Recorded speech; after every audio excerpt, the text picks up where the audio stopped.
the primary election is Tuesday. Whoosh! Whoosh! It's here. Yeah, believe it or not, we're back to we need to go back to the polls again, Wisconsin. I know we're all Surprise! I know Yeah. we're all suffering with from a great deal of election fatigue and campaign fatigue here in the state of No, I Wisconsin. missed it. It was great. All the anxiety, that existential dread. Oh my goodness. You didn't miss it? I did. So the big race on the primary ballot will be there are currently 3 people running to head Wisconsin's Department of Public Instruction, and 2 of them are Democrats, 1 is a Republican. Jill Underly is currently in that spot, and she is running again along with another school superintendent, and the Republican is an advocate or has been an advocate of school choice. So 2 will go forward. How are you feeling about this race? There haven't been any ads that I've seen.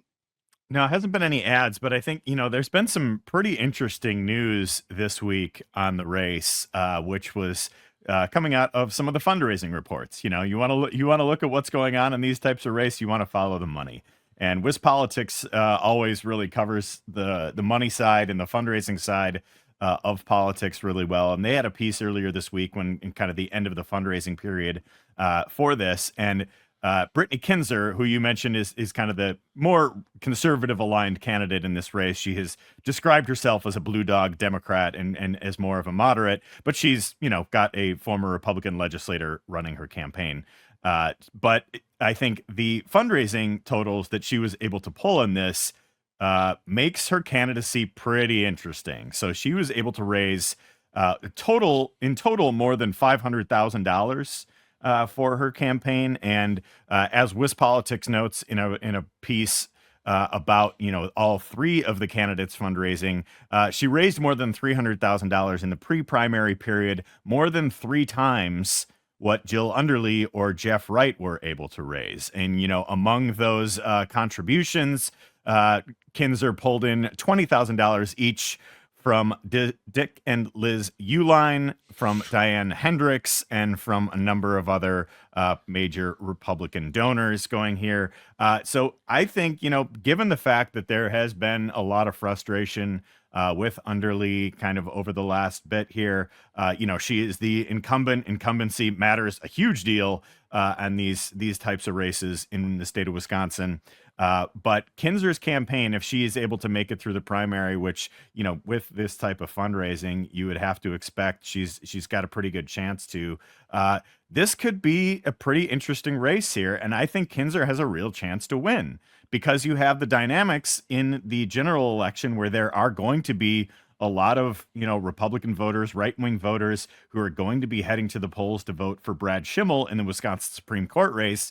Stands to reason that many of them might also vote for Brittany Kinzer in the superintendent race. So I think, I've been trying to do a little bit of research into kind of the history of this race because I don't know if there has ever been a candidate like Brittany Kinzer who has won the race for DPI superintendent in the state of Wisconsin. Before Underly, it was, there was kind of an interim role, but before her, it was Tony Evers for almost a decade, Right. as the state superintendent. And obviously, more aligned with the Democratic wing, public education being a big part of the politics for Democrats in the state of Wisconsin.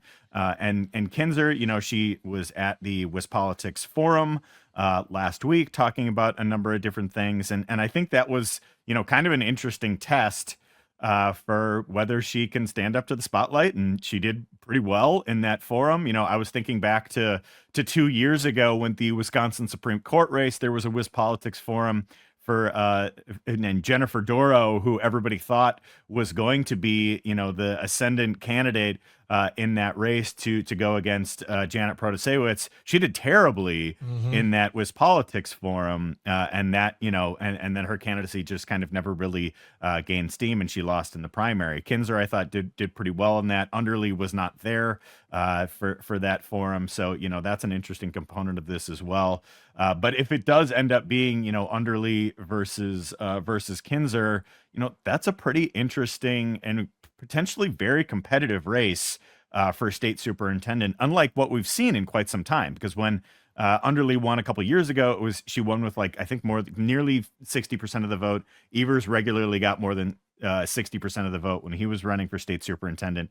So this could be the most competitive race for that office we've seen in a generation in Wisconsin. You make a good point, Dan, in that, Jill Underly is the incumbent, and she certainly has the name recognition, but I don't know that that's going to work in her favor. Right. You might have a situation where, the fact that she is getting a challenge from somebody also on the left, from Jeff Wright in this campaign as well. There has been, a lot of high profile miscues that have happened in the realm of education. I think people are going to point to what happened with some of the MPS reporting, financial disclosure stuff that happened last year that led to the superintendent there resigning, and some of the connections there between the Department of Public Instruction and some of those financial disclosures as well. She's been in the spotlight about this. It's kind of a more complicated thing than it lets on, but the issue of the standards being lowered, and that can be a fairly direct way in a campaign, at least, to challenge the incumbent on that issue as well. So it might be the type of situation where we've talked about in the past. Robin Voss doesn't have great name recognition, but the people who know him don't tend to like him. And maybe Jill Underly, with how frustrated Republicans and conservatives in particular have been in her campaign, or her time as state superintendent, you might have a dynamic where those on the right who know her don't particularly like her either, and so would be gravitating towards a candidate like Kinzer, who has experience with. She was an executive at a charter school. She was essentially a lobbyist for this group, the City Forward Collective, that is based out of Milwaukee, that advocates for charter and voucher schools and things like that too. So a pretty interesting dynamic for this race, really. I think one of the things, too, that didn't ingratiate her with either side is the fact that she's asking for $4 billion out of the budget for education. And that's something that I think really hits with individuals regardless of their party. And, I don't know if that's I would put good money that it is a negotiation tactic ask for $4 billion when you really only want 1.5 or 2.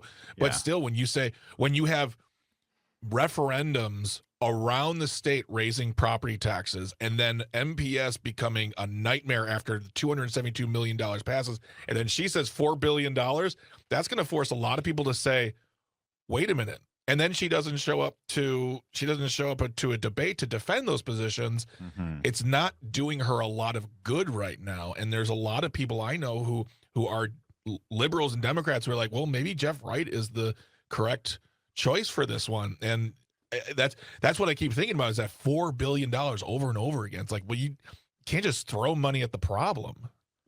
Yeah, I agree. It's those budgets can often be aspirational, right? And Right. they're not necessarily put forth to say yes, we think we're going to get $4 billion. But being, a champion of public education, I think the fact that she was endorsed by the Democratic Party of Wisconsin is going to, and the fact that she's incumbent, I think she's going to get past the primary. I don't know if she's going to be reelected here, because I think Kinzer's campaign has a lot of steam right now. And I do wonder if if she's going to get some of the, kind of centrist business establishment votes out of Milwaukee, from being part, of groups like City Forward Collective, being part of Rocket Ship Schools that she was an executive for in the past. If that will, kind of change the larger dynamic in the race as well. Am I the only one concerned, though, Dan, about the fact that Brittany Kinzer was a lobbyist for private and charter schools? Because to me, it's let's put the person who wants to kill public schools in charge of public schools. What could go wrong? Yeah, there's a lot of concern, I think, with that as well. And I think, she's going to toe the line and talk about, wanting to, support public schools, support all schools, right? Right. And take that type of approach to it. Yeah. But, given that, Tony Evers has talked about himself as the education governor, is he going to be an education governor with working with a state superintendent who has potentially very different views on public education from that governor? So there's a lot of factors in play here. And again, I do think look at the fundraising reports. You can always follow the money with these races, especially down ballot stuff. the fact that she raised $500,000, that's a big deal. Yeah, that's a lot of money. Tony on the live stream said, I think who is donating is very telling about Yes. these donations. Do the Elines want to get into private religious schools? Is that what this is all about? We don't have time to address that, but we're going to talk about the Supreme Court race when we return. Dan Shafer is here from the recombobulation area, also Civic Media's political editor. If you have a question or a comment, 855-752-4842. We'll be right back. You're listening to Matenaer on Air on the Civic Media Radio Network.